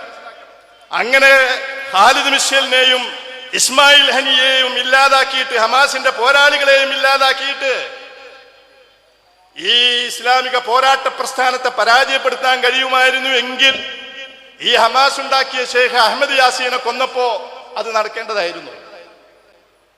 അഹമ്മദ് യാസീനെ കൊന്ന് അദ്ദേഹത്തിന്റെ മുകളില് തല മാത്രം അനക്കാൻ കഴിയുന്ന ഒരു വയോവൃദ്ധനായ ഒരു മനുഷ്യനായിരുന്നു അദ്ദേഹം. അദ്ദേഹത്തിന്റെ ഈമാനും ബുദ്ധിയും സ്ട്രാറ്റജിയുള്ള ഒരു തലച്ചോറുണ്ടായിരുന്നു ആ മനുഷ്യന്, ഭിന്നശേഷിക്കാരനായ ആ മനുഷ്യന്. അതുകൊണ്ട് അദ്ദേഹം നടത്തിയ ആസൂത്രണമാണ് ഹമാസ്. ആ ഈമാനിന്റെ അനന്തരഫലമാണ് ഹമാസ്. ബോംബിടാൻ വന്ന് സുബഹിസ്കരിച്ച് പള്ളിയിൽ നിന്ന് തിരിഞ്ഞ് അദ്ദേഹത്തെ വീൽ ചെയറിൽ അദ്ദേഹത്തിന്റെ സെക്യൂരിറ്റി കയറ്റി പോയപ്പോഴേ ആകാശത്തൊരു ശബ്ദം കേൾക്കുന്നുണ്ട്, ഇസ്രായേൽ വിമാനത്തിന്റെ ശബ്ദം. സെക്യൂരിറ്റി പറഞ്ഞു, ഷെയ്ഖ്, ഇസ്രായേൽ വിമാനത്തിന്റെ ശബ്ദം കേൾക്കുന്നു, അവർ നമ്മെയാണ് ടാർഗറ്റ് ചെയ്യുന്നത് എന്ന് തോന്നുന്നു. അപ്പൊ അദ്ദേഹം പറയാണ്, അവരെ തന്നെയാണ് ഞാൻ കാത്തു നിൽക്കുന്നത്, അവരെ തന്നെയാണ് ഞാൻ കാത്തു നിൽക്കുന്നത്. അങ്ങനെ പള്ളിയിൽ നിന്ന് ധൈര്യപൂർവ്വം അദ്ദേഹം വീൽ ചെയർ പുറത്തേക്ക് ഇറക്കാൻ പറഞ്ഞു. പുറത്തേക്ക് ഇറക്കി നിമിഷ നേരം കൊണ്ട് ഇസ്രായേലിന്റെ മിസൈൽ അദ്ദേഹത്തിന്റെ ശരീരത്തിൽ ഒന്ന് പതിച്ചു. അദ്ദേഹം ശരീരം ചിഹ്നിച്ചതറി. വികലാംഗനായ മനുഷ്യൻ മരണപ്പെട്ടു. അതോടുകൂടി ഇതിന്റെ കഥ കഴിയണ്ടേ? കഴിയുന്നില്ല. അടുത്ത പ്രസിഡന്റായിട്ട് നേതാവായിട്ട് ഡോക്ടർ റന്തീസിയെ തെരഞ്ഞെടുത്തു. ഏതാനും ദിവസങ്ങൾ കഴിഞ്ഞപ്പോൾ റന്തീസിയെയും അതേപോലെ തന്നെ കൊന്നു. അതോടുകൂടി ഇതിന്റെ കഥ കഴിയണ്ടേ? കഴിഞ്ഞില്ല. ഇനി ഇസ്മായിൽ ഹനിയെയും ഖാലിദ് മിഷേലിനെയും അസ്സയിലുള്ള സിൻവാറിനെയും ഖത്തായിബുൽ ഖസ്സാമിന്റെ നേതാവ് മുഹമ്മദ് ലൈഫിനെയും എല്ലാവരെയും ഇവർ എന്ന് വിചാരിക്കുക. ഈ മുഖാവമ, ഈ റെസിസ്റ്റൻസ്, ഈ ചെറുത്തുനിൽപ്പ് ഒരിക്കലും അവസാനിക്കാൻ പോകുന്നില്ല. കാരണം ഇത് ഒരു ആദർശത്തിന്റെ ചെറുത്തുനിൽപ്പാണ്. അതുകൊണ്ട് കുട്ടികളെ കൊന്നിട്ട്, നിരപരാധികളെ വധിച്ചിട്ട്, ഫോസ്ഫറസ് ബോംബുകളിട്ട് ആകാശത്തുകൂടി മനുഷ്യരെ മുഴുവനും കൊന്നടുക്കിയിട്ട് ഈ യുദ്ധത്തിൽ വിജയിക്കാമെന്ന് ഇസ്രായേലും വിഡ്ഢികളും വിചാരിക്കുന്നുണ്ടെങ്കിൽ അവർക്ക് മനപ്പായസം കൊണ്ട് ജീവിക്കാന്നല്ലാതെ ഇതൊരിക്കലും വിജയിക്കാൻ പോകുന്നില്ല. ഇങ്ങനെയുണ്ടോ ഒരു വിജയം? ഇങ്ങനെയുണ്ടോ ഒരു വിജയം? ഏതെങ്കിലും കാലത്ത് സഹോദരന്മാരെ, സുഹൃത്തുക്കളെ, ഏതെങ്കിലും ഒരു അധിനിവേശം ലോകത്ത് നിലനിന്നതിന്റെ ചരിത്രം ഉണ്ടോ? ഉണ്ടെങ്കിൽ നിങ്ങൾ പറയേ. ഏതെങ്കിലും ഒരു അധിനിവേശം ലോകത്ത് നിലനിന്നിട്ടുണ്ടോ? ഇന്ത്യ രാജ്യത്ത് 100 വർഷത്തോളം അധിനിവേശം ഉണ്ടായല്ലോ. സൂര്യനസ്തമിക്കാത്ത സാമ്രാജ്യത്തിന്റെ അധിനിവേശമായിരുന്നു. ആ അധിനിവേശം 1 നൂറ്റാണ്ടായപ്പോ നാട് നീങ്ങിയില്ലേ? എന്തുകൊണ്ട് നാട് നീങ്ങി? ആ അധിനിവേശമായിരുന്നു മുസ്ലിം ലോകത്ത് മുഴുവനും അധിനിവേശം നടത്തിയത്. എവിടെയാണ് അധിനിവേശം? ഇന്ന് ആ രാജ്യത്തിന്റെ നിലവിളി എന്താണ്? അതേപോലെ ഫ്രഞ്ച് അധിനിവേശം, ഇറ്റലിയുടെ അധിനിവേശം, ഇങ്ങനെ പല അധിനിവേശ ശക്തികൾ ഉണ്ടായിരുന്നു. അവസാനം അമേരിക്കയുടെ അധിനിവേശം നടന്നല്ലോ ഫലസ്തീനിൽ. കാടന്മാര് എന്ന് വിശേഷിപ്പിക്കുന്ന താലിബാനോട് അവസാനം അമേരിക്കയ്ക്ക് രാജിയാവേണ്ടി വന്നില്ലേ? ഗോണ്ടനാമോ തടവറയിലിട്ട അമേരിക്ക പിടിച്ചുകൊണ്ടുപോയി അമേരിക്കയുടെ ഗോണ്ടനാമോ തടവറയിലിട്ട താലിബാന്റെ പോരാളികൾ, ആ പോരാളികളെ അവിടെ നിന്ന് വിട്ട് അമേരിക്ക ഉണ്ടാക്കിയ, ഖത്തറിന്റെ നേതൃത്വത്തിൽ ഉണ്ടാക്കിയ കരാറിൽ ഒപ്പിടാൻ വരുന്നത് അമേരിക്ക ഈ തടവറയിലിട്ട് പീഡിപ്പിച്ച താലിബാന്റെ നേതാക്കളാണ്. ഇത് മനസ്സിലാക്കണം. ചരിത്രത്തിൽ ഇങ്ങനെ ചില കാര്യങ്ങൾ നടക്കുന്നുണ്ട്. ഗോണ്ടനാമോ തടവറയിൽ കഴിഞ്ഞ ആളുകളാണ്. അവരായിട്ടാണ് വന്നിട്ട് നിങ്ങളായിട്ട് രാജിയാവാ. താലിബാനോട് അവസാനം അമേരിക്ക തോറ്റില്ലേ? അധിനിവേശം അവസാനിച്ചു. എവിടെയാണ് ഇറാഖ് അധിനിവേശം? എവിടെയാണ് അൾജീരിയയുടെ ഫ്രഞ്ച് അധിനിവേശം? സകല അധിനിവേശങ്ങളും മഹാനായ ഡോക്ടർ അബ്ദുൽ വഹാബ് മസീരി പറഞ്ഞിട്ടുള്ളത് പോലെ അധിനിവേശത്തിന്റെ വിധി എന്ന് പറയുന്നത് അത് അവസാനിക്കാനുള്ളതാണ്. ഒരധിനിവേശവും ലോകത്ത് നിലനിൽക്കുകയില്ല. ഒരു കാലം കഴിഞ്ഞാൽ അത് മാറും. ഇതൊക്കെ മറന്നുകൊണ്ട് ഈ നടക്കുന്ന നരനായാട്ടിന് മുഴുവനും മോശാന പാടുന്ന, ഒത്താശ ചെയ്തു കൊടുക്കുന്ന ഈ വലിയ സംസ്കാരത്തിന്റെയും വലിയ നാഗരികതയുടെയും അപ്പോസ്തലന്മാർ എന്ന് അവകാശപ്പെടുന്ന സാംസ്കാരിക സമൂഹമേ, വലിയ കറുത്ത കോട്ടും ടൈയും ധരിച്ചിട്ട് വെള്ള ശരീരത്തിൽ കറുത്ത മനസ്സുമായിട്ട് നടക്കുന്ന ഈ ലോകത്ത് മുഴുവനും അടക്കി ഭരിക്കുന്നു എന്ന് വിചാരിക്കുന്ന അല്പന്മാരെ, നാണമില്ലേ നിങ്ങൾക്ക്? ഈ പാവപ്പെട്ട മനുഷ്യരുടെ സമരത്തെയും ഇസ്രായേൽ എന്ന് പറയുന്ന ഒരു അധിനിവേശ ചട്ടമ്പി രാജ്യത്തിന്റെ ആക്രമണങ്ങളെയും സമീകരിക്കാൻ? ഇത് രണ്ടും ഒരുപോലെയാണ് എന്ന് പറയാൻ 21ാം നൂറ്റാണ്ടിൽ ജീവിക്കാൻ എന്ത് അർഹതയാണ് നിങ്ങൾക്കുള്ളത്? യഥാർത്ഥത്തിൽ നിങ്ങൾ ആലോചിച്ച് നോക്കി. എൻ്റെ വീട്ടിൽ ഒരു കള്ളൻ കയറി. ഞാന് ആത്മരക്ഷാർത്ഥം ആ കള്ളനെ കൊന്നു എന്ന് വിചാരിച്ചാൽ പിറ്റേ ദിവസം പത്രത്തിൽ എന്താ വരിക? ആത്മരക്ഷാർത്ഥം കള്ളനെ കൊന്നു, ഞാനൊരു ഹീറോ ആയിരിക്കും. ആത്മരക്ഷാർത്ഥം കള്ളനെ കൊന്നു, അല്ലെങ്കിൽ കള്ളൻ കുടുംബത്തെ മുഴുവനും കൊല്ലുമായിരുന്നു. ഇവിടെ ഈ കേറിയ കള്ളന് സ്വയം പ്രതിരോധിക്കാൻ അവകാശമുണ്ട് എന്നൊരാൾ പറഞ്ഞാൽ അത് എന്ത് വലിയ വിഡ്ഢിത്തമായിരിക്കും. ഈ കള്ളന് സ്വയം പ്രതിരോധിക്കാൻ അവകാശമുണ്ട് എന്ന്. 1897 ഫലസ്തീനുള്ളത് വെറും 2% ജൂതന്മാരാണ്. ബാക്കി 98% ഫലസ്തീനികളുണ്ട് അവിടെ, തദ്ദേശീയരായ. അപ്പോഴാണ് ഹെർസൽ പറയുന്നത് ഞങ്ങൾ ഫലസ്തീനിൽ ഒരു രാഷ്ട്രം ഉണ്ടാക്കും. മൂപ്പര് പല സ്ഥലത്തും ഉഗാണ്ടിയിലൊക്കെ പോയി അവസാനം കണ്ടുപിടിച്ച ഇതാണ്, രാഷ്ട്രം ഉണ്ടാക്കും. 2% ജൂതന്മാര്. പിന്നെ 1900 ബ്രിട്ടനെയും വേറെയുള്ള എല്ലാവരെയും കൂട്ടി ബാൽഫർ പ്രഖ്യാപനം ബ്രിട്ടനാണ് പറയുന്നത് ഇവിടെ ഫലസ്തീനിൽ രാഷ്ട്രം ഉണ്ടാക്കാൻ ജൂതന്മാരെ സഹായിക്കും. അപ്പൊ അവിടെയുള്ള ജൂതന്മാരെത്ര? കുറെ ആൾക്കാരെ ഇറക്കുമതി ചെയ്തിട്ടും 6%. 948 ഈ രാജ്യം ഉണ്ടായപ്പോ ലോകത്തിന്റെ പല ഭാഗത്തുനിന്നും പിടിച്ചുകൊണ്ടുവന്നിട്ടും 30% ഉണ്ടായത്. ഇപ്പൊ ആ രാജ്യത്ത് ജൂതന്മാർ 70%. എവിടുന്നാണ് ഇതൊക്കെ വന്നത്? ഇവർ ഈ നാട്ടുകാരാണ്. ഇതിനെയല്ലേ അധിനിവേശം എന്ന് പറയുന്നത്? ഇവർക്ക് താമസിക്കാൻ വീട് കിട്ടിയത് എവിടുന്നാ? 70 ലക്ഷം ആളുകൾ ആട്ടി ഓടിച്ചു. ഫലസ്തീനികള് നിങ്ങൾ ലോകത്തിന്റെ എവിടെ പോയാലും ഉണ്ടാകും ഒരു ഫലസ്തീനി. 70 ലക്ഷം ആളുകൾ ആട്ടി ഓടിച്ചു. എന്നിട്ട് വീട്ടിൽ കയറി ഇരിക്കുക. എന്നിട്ട് വീടിന്റെ ഉടമകളായ ആളുകളെ കുറെ കാലം കഴിഞ്ഞ് അവരുടെ പേരക്കുട്ടികൾ വന്നു നോക്കുകയാണ്. അവനവന്റെ വീട്ടിലേക്കാണ് നോക്കുന്നത്. ഞങ്ങളുടെ വീട് താക്കോൽ ഇവരെടുത്തുണ്ട്, ഇതിന്റെ ഉടമകളെടുത്ത്. അതിന്റെ അകത്ത് കഴിയുന്ന പോളണ്ടിൽ നിന്നോ റഷ്യയിൽ നിന്നോ അമേരിക്കയിൽ നിന്നോ വന്ന ജൂതൻ ആരാണ് ഞങ്ങളുടെ വീട്ടിലേക്ക് ഒളിച്ചു നോക്കുന്നത് എന്ന ഒരു ഭാവേന പുറത്തു വന്നിട്ട് ഈ വീടിന്റെ ഉടമയെ നോക്കുക. ഇതിന്റെ ഒക്കെ പേരാണ് ഇസ്രായേൽ എന്ന് പറയുന്നത്. ഇതല്ലേ അധിനിവേശം? ഇതല്ലേ ചട്ടമ്പിത്തരം?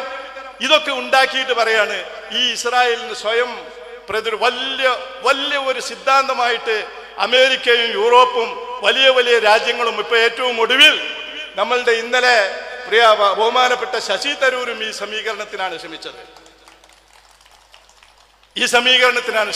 ഇതെന്ത് സമീകരണമാണ്? ഇതെന്ത് ആണത്തമുള്ള നിലപാടാണ്? ഒരു കൂട്ടരുടെ കൂടെ നിൽക്കുക, അക്രമികളുടെ കൂടെ നിൽക്കുക, എന്നിട്ട് അതിന് ന്യായങ്ങൾ ശമിക്കുക. ഈ പാവങ്ങളുടെ സ്വാതന്ത്ര്യ സമരത്തെ അതിനെ ഭീകര പ്രവർത്തനമായിട്ട് ചിത്രീകരിക്കുക. ഇത് ചിത്രീകരിക്കാൻ വേണ്ടിയിട്ട് ഖാലിദ് മിഷർ പറഞ്ഞില്ലേ, നിങ്ങൾ സോഷ്യൽ മീഡിയയിൽ ശക്തമായിട്ട് ഇടപെടണം. ബില്യൺ കണക്കിന് ഡോളറുകളാണ് ഇസ്രായേൽ ഇപ്പൊ ചെലവഴിച്ചുകൊണ്ടിരിക്കുന്നത്. ബില്യൺ കണക്കിന് ഡോളറുകൾ. കാരണം വെച്ചാൽ ലോകത്ത് മുഴുവനും പ്രതിഷേധാണ്. അപ്പൊ സ്വയം പ്രതിരോധിക്കാൻ അവകാശമുണ്ട്. ഇത് നിർഭാഗ്യവശാൽ നമ്മളെ മുസ്ലിം രാജ്യങ്ങളും ഈ സമീകരണം നടത്തുന്നുണ്ട്. ഇപ്രാവശ്യം അൽഹംദുലില്ലാ അള്ളാന്റെ വലിയ തൗഫീഖ് കൊണ്ട് ഹമാസിനെതിരെ ഒരു ശക്തമായ ആക്രമണം നടത്താൻ അറബ് സ്വേച്ഛാധിപതികൾക്ക് ഇപ്രാവശ്യം ധൈര്യം വന്നിട്ടില്ല. എന്നാലും ചില രാജ്യങ്ങള് ഈ ഹമാസിന്റെ ആക്രമണത്തിന് വിധേയരായ ഇരകളായ ഇസ്രായേലിലെ പൗരന്മാർക്ക് ഓരോ കുടുംബത്തിനും $20,000 സഹായം പ്രഖ്യാപിച്ചിട്ടുണ്ട്. നിങ്ങൾ ആലോചിച്ച് നോക്ക്, 57 മുസ്ലിം രാജ്യങ്ങളുണ്ട് ലോകത്ത്. ഇതുവരെ ഗസയിൽ റഫാ അതിർത്തിയിൽ എത്തിയിട്ടുള്ള അതിർത്തി കടന്ന ട്രക്കുകളുടെ എണ്ണത്തിനാണെന്ന് അറിയോ? 20 എണ്ണം. ഈ വരുന്ന 20 ട്രക്കുകളിൽ പല ട്രക്കുകളും കാലിയാണ്. നമ്മൾ മനസ്സിലാക്കണം, പല ട്രക്കുകളും കാലിയാണ്. പുറത്ത് വലിയ ബോർഡൊക്കെ ഓടിച്ചിട്ടുണ്ടാവും, ഉള്ളിൽ കാലി കാർട്ടനുകൾ ഇട്ടിട്ട് ജനങ്ങളെ വിഡ്ഢികളാക്കുക. ആകെ വന്നത് 20 ട്രക്കുകളാണ്. ഇത് എയിലാണ് വരുന്നത്? ഈ റഫാ അതിർത്തി ആരുടെ കയ്യിലാ? ഈജിപ്ത് എന്ന് പറയുന്ന ഒരു മുസ്ലിം രാജ്യത്തിന്റെ കയ്യിലാണ്. ഇസ്രായേൽ ഓരോരോ ട്രക്കുകളും അരിച്ച് പെറുക്കി നോക്കിയിട്ട് മാത്രമാണ് ഇങ്ങോട്ട് വിടുന്നത്. എവിടുന്ന് വരുന്ന ട്രക്ക്? ഈജിപ്തിൽ നിന്ന് വരുന്ന ട്രക്ക്. ഈജിപ്തിന്റെ പ്രസിഡന്റ് എന്താ പറയുന്നത്? നിങ്ങള് ഇവരെ നാട് കടത്തുകയാണ് എങ്കിൽ ഈജിപ്തിക്ക് നാട് കടത്തണ്ട, ഇസ്രായേലിൽ തന്നെ വേറെ സ്ഥലത്തേക്ക് നാട് കടത്തിക്കോളി. കാരണം ഈ ഹമാസിനെ പെട്ടെന്ന് നശിപ്പിക്കാൻ എല്ലാവരും യഥാർത്ഥത്തിൽ ഈ മുസ്ലിം രാജ്യങ്ങളിൽ മിക്കതും ഹമാസ് നശിച്ചു കാണണം എന്ന് ആഗ്രഹിക്കുന്നവരും ഹമാസ് എങ്ങാനും ഈ ചരിത്ര സന്ധിയിൽ വിജയിച്ചു കഴിഞ്ഞാൽ നാളെ മറ്റന്നാൾ തങ്ങളുടെ സ്വേച്ഛാധിപത്യ ഭരണകൂടങ്ങൾ ചീട്ടുകൊട്ടാരം പോലെ പൊളിഞ്ഞു വീടും എന്നറിയുന്നത് കൊണ്ട് ഹമാസിനെ തകർക്കുക എന്നത് ഇസ്രായേലിനേക്കാളും വലിയ അജണ്ടയായി കൊണ്ട് നടക്കുന്ന പല രാജ്യങ്ങളും ഈ 57 മുസ്ലിം രാഷ്ട്രങ്ങളുണ്ട്. പക്ഷേ നമ്മളുടെ ഇസ്സത്ത് ഉയർത്തിയത് ഗസയാണ്. ലോകത്തുള്ള മുഴുവൻ മുസ്ലിം ഉമ്മത്തിന്റെയും 1200, 1500 മില്യൺ വരുന്ന 150-200 കോടി വരുന്ന ലോകത്തുള്ള പാവപ്പെട്ട മുസ്ലിം ഉമ്മത്തിന്റെ ഇസ്സത്ത് ഉയർത്തിയ രാജ്യമാണ് ഗസ. ഇസ്സത്തിന്റെ ഗസയുടെ ഇസ്സത്ത്. ആ ഗസ ഇല്ലായിരുന്നുവെങ്കിൽ ഈ മുസ്ലിം ഉമ്മത്ത് നാണം കൊണ്ട് തല താഴ്ത്തേണ്ടി വരുമായിരുന്നു. കാരണം അറബ് രാജാക്കന്മാര് നെതന്യാഹുവിന്റെ കൊട്ടാരത്തിന്റെ മുമ്പിൽ പോയി ക്യൂ നിൽക്കാൻ തുടങ്ങിയിട്ട് കുറച്ച് കാലമായി. അയാളുമായിട്ട് കരാറിലപ്പെടാൻ വേണ്ടിയിട്ട് നടക്കുന്ന കുറച്ച് കാലമായി. അങ്ങനെ ഈ നെതന്യാഹുവിന്റെയും സിയോണിസ്റ്റുകളുടെയും അമേദ്യം മുസ്ലിം ഉമ്മത്തിന്റെ മുഴുവൻ മുഖത്തേക്ക് വാരിയെറിയുന്ന വൃത്തികേട് ചെയ്തിട്ടുള്ള ഒരു സമൂഹമാണ് ഈ അറബ് സ്വേച്ഛാധിപതികൾ എന്ന് പറയുന്നത്. അമേദ്യാഭിഷേകം നടത്തിയിട്ടുള്ള ആളുകൾ. ഇത് ഈ മുസ്ലിം ഉമ്മത്തിന്റെ ഇസ്സത്ത് ഇതുപോലുള്ള ഒരു പ്രതിസന്ധിയിൽ കാത്തത് ഈ ഖാലിദ് മിഷലും അദ്ദേഹത്തിന്റെ സംഘമാണ്. അവരാണ് ഇതിനെ വിജയിപ്പിച്ചത്. ഞാൻ അവസാനിപ്പിക്കുകയാണ്. ഈ സമരം, ഈ പോരാട്ടം വിജയിക്കുമെന്ന കാര്യത്തിൽ എനിക്കൊരു സംശയമല്ല, ഹമാസിനും ഒരു സംശയമല്ല, ലോകത്തെ മോമിനീങ്ങൾക്ക് ഒരു സംശയമല്ല. ഇങ്ങനെയൊക്കെ തന്നെയാണ് മുസ്ലിമീങ്ങള് അവരുടെ ശത്രുക്കളോട് പോരാടിയിട്ടുള്ളത്. കാര്യകാരണങ്ങൾ ബന്ധങ്ങൾ വെച്ചും ആയുധങ്ങളും ആൾബലവും സൈന്യത്തിന്റെ എണ്ണവും നോക്കിയിട്ടുമായിരുന്നു എങ്കിൽ ബദറിൽ മുഹമ്മദ് മുസ്തഫ സല്ലല്ലാഹു അലൈഹി വസല്ലമയുടെ സൈന്യം വിജയിക്കുമായിരുന്നില്ല. സൈനിക ശക്തിയും ആൾബലവും നോക്കിയിരുന്നെങ്കിൽ വിജയിക്കുമായിരുന്നില്ല. പ്രവാചകന്റെ കാലം വിട്, അതിനുശേഷമുള്ള ഏറ്റവും വലിയ പോരാട്ടങ്ങൾ പേർഷ്യയോട് ഇസ്ലാം യുദ്ധം ചെയ്തു. പേർഷ്യയോട് ഇസ്ലാം യുദ്ധത്തിന് പോകുമ്പോ 28,000, 30,000 ആളുകൾ പോരാടുന്നത് 3 ലക്ഷം 4 ലക്ഷം വരുന്ന സൈന്യത്തോടാണ്. 4 ലക്ഷം വരുന്ന സൈന്യത്തെ 20,000 വരുന്ന പോരാളികൾ പരാജയപ്പെടുത്തിയത് എങ്ങനെയാണ്? ഏത് കാര്യകാരണമെന്നതിന്റെ അടിസ്ഥാനത്തിലാണ്? റോമയോട് യുദ്ധത്തിന് പോകുമ്പോ 10 ഇരട്ടി വരുന്ന സൈന്യത്തെ പരാജയപ്പെടുത്തിയിട്ടാണ് റോമയെ കീഴടക്കിയത്. ഏത് കാര്യകാരണ ബന്ധങ്ങളുടെയും അതുപോലെ തന്നെ ആൾബലത്തിന്റെയും ആയുധശക്തിയുടെയും അടിസ്ഥാനത്തിലാണ് വിജയമുണ്ടായത്? താലിബാൻ അമേരിക്കയെ മുട്ടുമടക്കിപ്പിച്ചത് ഏതായുധങ്ങളുടെ ബലത്തിലാണ്? ഇതൊക്കെ ലോകത്ത് ചരിത്രത്തിൽ നടന്നിട്ടുണ്ട് എങ്കിൽ, ഇസ്ലാമിക ചരിത്രത്തിൽ നടന്നിട്ടുണ്ട് എങ്കിൽ തീർച്ചയായും അത് ആ ചരിത്രം ആവർത്തിക്കുക തന്നെ ചെയ്യും. ഇവിടെ ഫാസിസമായിട്ട് കൂട്ടുകൂടിയിട്ട്, നാസിസവുമായിട്ട് കൂട്ടുകൂടിയിട്ട്, സിയോണിസവുമായിട്ട് കൂട്ടുകൂടിയിട്ട് ഇന്ത്യൻ ഫാസിസം ഇന്ത്യയിലെ മുസ്ലിങ്ങളെ ശരിയാക്കി കളയാമെന്ന് വിചാരിക്കുന്നുണ്ട് എങ്കിൽ അത് അവര് തിരുത്തുന്നതാണ് നല്ലത്. ഇവരവർക്ക് മനസ്സിലായിട്ടില്ല. ഈ അമേരിക്ക ഉണ്ടാക്കിയപ്പോഴേ ഇതിന്റെ ഒരു ഫൗണ്ടറായിട്ട് അറിയപ്പെടുന്ന, ഭരണഘടനാ ശില്പിയായിട്ട് അറിയപ്പെടുന്ന ഒരാളുണ്ട്, ബെഞ്ചമിൻ ഫ്രാങ്ക്ലിൻ. നിങ്ങൾ കേട്ടിരിക്കും. 18-ാം നൂറ്റാണ്ടിൽ അമേരിക്കയുടെ ഭരണഘടന ഉണ്ടാക്കിയിട്ടുള്ള ഒരാളാണ് അദ്ദേഹം. അമേരിക്കയുടെ ഒരു ഫൗണ്ടറായിട്ട് ഗണിക്കപ്പെടുന്ന ആളാണ് അദ്ദേഹം. ജൂത സമൂഹത്തെ പറ്റി നടത്തിയിട്ടുള്ള ഒരു പരാമർശമുണ്ട്. ലോകത്തെവിടെയും കുഴപ്പങ്ങൾ ഉണ്ടാക്കുന്ന ഒരു സമൂഹമാണ് ജൂതന്മാർ. ഏത് രാജ്യങ്ങളിലാണോ അവർ എത്തിപ്പെട്ടിട്ടുള്ളത് ആ രാജ്യങ്ങളിൽ അവർ കുഴപ്പങ്ങൾ ഉണ്ടാക്കും. ജൂതന്മാരുടെ അടിസ്ഥാന വിശ്വാസമാണത്. കാരണം ലോകത്തുള്ള സകല സമൂഹങ്ങളും ജൂതന്മാർക്ക് സഞ്ചരിക്കുവാൻ കയറിയിരിക്കുവാനുള്ള കഴുതകളാണ് എന്നും ഒരു കഴുത ദുർബലമായാൽ ആ കഴുതയെ വിട്ട് മറ്റൊരു കഴുതപ്പുറത്തേക്ക് ജൂതന്മാർ മാറിയിരിക്കുമെന്നും എഴുതി വെച്ചിട്ടുള്ള തൽമൂദിനെ വിശുദ്ധ വേദഗ്രന്ഥമായിട്ട് കൊണ്ടു നടക്കുന്ന ഒരു സമൂഹമാണ് ജൂതന്മാർ. ലോകത്തുള്ള എല്ലാ ആളുകളും അവർക്ക് കയറി ഇരിക്കാനുള്ള കഴുതകളാണ് എന്നാണ് അവർ പറയുന്നത്. ദൈവത്തിന്റെ തെരഞ്ഞെടുക്കപ്പെട്ട സമൂഹമാണല്ലോ ഷാബുല്ലാഹിൽ മുഖ്താർ. നിങ്ങൾക്ക് ഏത് മതക്കാരനാകാൻ പറ്റുമെങ്കിലും ജൂതനാകാൻ പറ്റില്ല. കാരണം ജൂതമതത്തിലേക്ക് ഒരാൾക്ക് ജന്മം കൊണ്ടല്ലാതെ വേറൊരാൾക്ക് സ്വീകരിക്കാൻ പറ്റാത്ത മതമാണ് ജൂതമതം. വംശമാണത്, ആർക്കും ഇങ്ങോട്ട് പ്രവേശനമില്ല. ജന്മനാ കിട്ടുന്ന ഒരു പദവിയാണത്. കാരണം അത് ദൈവത്തിന്റെ തെരഞ്ഞെടുക്കപ്പെട്ട സമുദായത്തിന്റെ പേരാണ്. ദൈവത്തിന്റെ പ്രിയങ്കരരാണവർ. എന്നാൽ ഖുർആൻ പറഞ്ഞത് എന്താ? അവരെ അള്ളാഹു ശപിച്ചിരിക്കുന്നു, അള്ളാഹുവിന്റെ ശാപത്തിന് വിധേയമായിരിക്കുന്നു. കാരണം അവർ യഖ്തുലൂനൽ അംബിയാ, പ്രവാചകന്മാരെ കൊന്നവരാണ്. യേശുക്രിസ്തുവിനെ കൊന്നവരാണ് ജൂതന്മാർ എന്നാണല്ലോ ക്രിസ്ത്യാനികൾ വിശ്വസിക്കുന്നത്.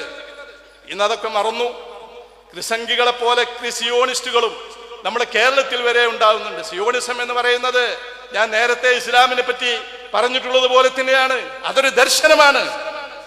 സിയോണിസ്റ്റുകൾ എല്ലാ സിയോണിസ്റ്റുകളും ജൂതന്മാരല്ല. എല്ലാ ജൂതന്മാരും സിയോണിസ്റ്റുകളല്ല. എല്ലാ സിയോണിസ്റ്റുകളും ജൂതന്മാരല്ല. സിയോണിസത്തിനെതിരെ വലിയ ഒരു ജൂത സമൂഹം ലോകത്ത് സമരം ചെയ്തുകൊണ്ടിരിക്കുന്നുണ്ട്. ഈ രാഷ്ട്രം എന്ന് പറയുന്നത് ജൂതമതവുമായി ഒരു ഇല്ലാത്തതാണ് എന്നാണ് ജൂതമതം യഥാർത്ഥ ജൂതമതം എന്താണ് എന്ന് വിശദീകരിച്ചുകൊണ്ട് അവർ പറയുന്നത്. അപ്പൊ എല്ലാ ജൂതന്മാരും സിയോണിസ്റ്റുകളല്ല. പക്ഷേ ക്രിസ്ത്യാനികളിൽ സിയോണിസ്റ്റുകളുണ്ട്. ബൈഡൻ പറഞ്ഞല്ലോ, ഞാനൊരു സിയോണിസ്റ്റാണ് ക്രിസ്ത്യാനിയാണെങ്കിൽ. മുസ്ലിങ്ങളിൽ സിയോണിസ്റ്റുകളുണ്ട്. അറബ് സിയോണിസ്റ്റുകൾ, അസ്സഹായിനത്തുൽ അറബ് മുസ്ലിം സിയോണിസ്റ്റുകളുണ്ട്. എന്നതുപോലെ തന്നെ എല്ലാ ഹിന്ദുക്കളും സിയോണിസ്റ്റുകളല്ല. പക്ഷേ ഹിന്ദുക്കളിൽ സിയോണിസ്റ്റുകളുണ്ട്. ആ സിയോണിസ്റ്റുകൾ ഈ കിട്ടിയ അവസരം വെച്ചിട്ട് ഇസ്രായേലുമായിട്ട് ചങ്ങാത്തമുണ്ടാക്കുകയും നമ്മുടെ പ്രധാനമന്ത്രി എന്റെ അടുത്ത സുഹൃത്ത് എന്ന് ഈ കൊലയാളിയെ വിശേഷിപ്പിക്കുകയും ചെയ്യുമ്പോൾ ബെഞ്ചമിൻ ഫ്രാങ്ക്ലിൻ പറഞ്ഞ ഈ വാക്കുകൾ ഓർക്കണം. അദ്ദേഹം പറഞ്ഞു, എല്ലായിടത്തും കുഴപ്പമുണ്ടാക്കുന്ന ഈ സമൂഹം നമ്മുടെ അമേരിക്കയിൽ വരുന്നതും അമേരിക്കയിൽ അവർ ആധിപത്യം ഉറപ്പിക്കുന്നതും നമ്മൾ ശ്രദ്ധിക്കണം. ഇല്ലെങ്കിൽ ബെഞ്ചമിൻ ഫ്രാങ്ക്ലിൻ പറയാണ്, 200 വർഷം കഴിഞ്ഞാൽ ജൂതന്മാരുടെ വയലേലകളിൽ ജോലി ചെയ്യേണ്ടി വരുന്ന അവരുടെ അടിമകളായി മാറും അമേരിക്കക്കാർ. 200 വർഷം. ആ 200 വർഷമാകുമ്പോ ഈ ജൂതന്മാരുടെ അടിമകളായിട്ട് അമേരിക്ക മാറി. നിർഭാഗ്യവശാൽ അമേരിക്കൻ ഭരണകൂടം മാറി. അമേരിക്കക്ക് അതിനെ സംരക്ഷിക്കാതെ നിർവാഹമില്ല എന്നൊരവസ്ഥയിലേക്ക് എത്തി. ഈ ലോകത്ത് വെറും 60 ലക്ഷം മാത്രം ജനസംഖ്യയുള്ള കേരളത്തിലെ മുസ്ലിങ്ങളുടെ അത്ര പോലും ജനസംഖ്യയില്ലാത്ത ഒരു രാജ്യമാണ് ഈ ലോകത്ത് മുഴുവനും അടക്കി വരിക്കുന്ന ഒരു സാഹചര്യം. ഈ ഉസ്തൂറ, ഈ കെട്ടുകഥയെ പൊലിപ്പിച്ച് ഇതിനെ ബലൂണാക്കിയിട്ട് വലുതാക്കിയിട്ട് അമേരിക്കയെയും യൂറോപ്പിനെയും അറബ് രാജാക്കന്മാരെയും തെറ്റിദ്ധരിപ്പിച്ച് ലോകത്ത് മുഴുവനും അടക്കി ഭരിക്കുന്നത് തങ്ങളാണ് എന്ന വാദവുമായിട്ട് നിലനിന്ന ഈ രാജ്യത്തെയാണ് കഴിഞ്ഞ 75 വർഷം ഈ ചട്ടം വിതരം കാണിച്ച ഈ രാജ്യത്തെയാണ് ഈ ചെറിയ ഒരു സംഘം ഏതാനും മിനിറ്റുകൾക്കുള്ളിൽ പരാജയപ്പെടുത്തിയത്. അത് പറഞ്ഞല്ലോ UN സെക്രട്ടറി. ഹമാസിനെ പറ്റി പറഞ്ഞല്ലോ, പറയേണ്ടി വന്നു ഗുട്ടറസിന്. അദ്ദേഹത്തിനാണ് ഈ സമരത്തിന്റെ ഗുട്ടൻസ് മനസ്സിലായത്. അദ്ദേഹം പറഞ്ഞല്ലോ, 56 ഈ ഹമാസിന്റെ സമരം എന്ന് പറയുന്നത് ശൂന്യതയിൽ നിന്നുണ്ടായതല്ല. ശശി തരൂർ UN പ്രവർത്തിച്ച ആളാണ് അദ്ദേഹം. ഗുട്ടറസ് പറയുന്നെങ്കിലും നന്ദി ചുരുങ്ങിയത് കേൾക്കണം. അദ്ദേഹം പറയാണ് 56 വർഷം അനുഭവിച്ച 56 അല്ല, ഗുട്ടറസ് പറഞ്ഞത് 56 അല്ല, ശരിക്കും 75ആണ്. 56 എങ്കിൽ 56, 67 മുതലാണ് മൂപ്പര് കൂട്ടുന്നത്. 48 മുതൽ കൂട്ടണം. 75 വർഷം കഴിഞ്ഞ് 75 വർഷം ഈ രാജ്യം കാണിച്ചിട്ടുള്ള തോന്നിവാസങ്ങൾക്ക് ഗതികെട്ട് ഒരു സമൂഹം നടത്തുന്ന പ്രതികരണമാണ് ഹമാസിന്റെ ഈ ആക്രമണം എന്നാണ് ഗുട്ടറസ് പിന്നെ സൂചിപ്പിച്ചത്. അത് മനസ്സിലാകുന്ന ആളുകളുടെ എണ്ണം ലോകത്ത് വർദ്ധിച്ചു വരികയാണ്. പറഞ്ഞിട്ടുണ്ട്, ഹെർട്സല് ഈ രാജ്യം ഉണ്ടാക്കുമ്പോൾ പറഞ്ഞിട്ടുണ്ട് 50 വർഷം ഈ രാജ്യം നിലനിൽക്കുമെന്ന് ഞാൻ നിങ്ങൾക്ക് ഗ്യാരണ്ടി തരാം. അമിത്ഷാ പറഞ്ഞില്ലേ 30 വർഷം BJP ഇന്ത്യ ഭരിക്കുമെന്ന് ഞാൻ നിങ്ങൾക്ക് ഗ്യാരണ്ടി തരാം. 30 വർഷത്തിന് ശേഷം ഇതുപോലുള്ള തോന്നിവാസങ്ങൾ ഒരു സമൂഹം സഹിക്കുകയില്ല എന്ന് ഇതുണ്ടാക്കിയ ആളുകൾക്കറിയാം, ഹെർട്സലിനറിയാം. 50 വർഷത്തിന് ശേഷം ഇസ്രായേൽ എന്ന് പറയുന്ന ഒരു തോന്നിവാസത്തെ ലോകം സഹിക്കുകയില്ല. ആ 50 വർഷം കഴിഞ്ഞ് 75 വർഷമായിരിക്കുന്നു. ഇസ്രായേൽ അതിന്റെ അവസാനത്തിലേക്കാണ് പോകുന്നത്. അവസാനത്തിലേക്ക് അതിന് പോയേ പറ്റൂ എന്ന് ഞാൻ പറയുന്നത് അള്ളാഹുവിലും അള്ളാഹിന്റെ റസൂലിലുമുള്ള അചഞ്ചലമായ വിശ്വാസം കൊണ്ടാണ്. ലാ തഖൂമു സ്സാഅ, അന്ത്യനാൾ സംഭവിക്കുകയില്ല. ഹത്താ യുഖാതിലൽ മുസ്ലിമൂനൽ യഹൂദ്, മുസ്ലിങ്ങൾ ജൂതന്മാരോട് യുദ്ധം ചെയ്തിട്ടല്ലാതെ, ജൂതന്മാർ മുസ്ലിങ്ങളോട് യുദ്ധം ചെയ്തിട്ടല്ലാതെ എന്നല്ല നബി പറയുന്നത്. മുസ്ലിങ്ങൾ ജൂതന്മാരോട് യുദ്ധം ചെയ്തിട്ടല്ലാതെ, മുസ്ലിങ്ങൾ അങ്ങോട്ട് പോയിട്ടാണ് യുദ്ധം ചെയ്യുന്നത്. അതാണ് ഹമാസ് ചെയ്തത്. മുസ്ലിങ്ങൾ ജൂതന്മാരോട് യുദ്ധം ചെയ്തിട്ടല്ലാതെ ലോകം അവസാനിക്കുകയില്ല. അങ്ങനെ ഒരു കാലഘട്ടം വരും.